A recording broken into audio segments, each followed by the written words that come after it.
Во вестите на Имнет телевизија ќе гледате: отворена канцеларија за услуги во општинската зграда во Свети Николе. Граѓаните ќе имаат можност на лесен и едноставен начин да ги добиваат услугите. Најактуелни се две, од кои едната е за вадење дозвола за оружје. Голем број пациенти во вакциналниот пункт при здравствениот дом Панче Караѓозов во Штип.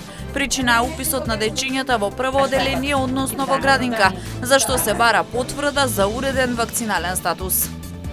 До крајот на оваа или најдоцна до почетокот на наредната недела ќе се знаат сите имиња на кандидати за градоначалници од СДСМ.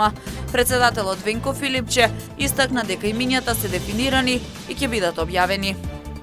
Доделена 41 спортска стипендија во општина Штип на најдобрите основци и средношколци спортисти. На овој начин директно се поддржува развојот и напредокот на нивните спортски кариери. Со вестите почнуваме веднаш по рекламите. Останете со нас.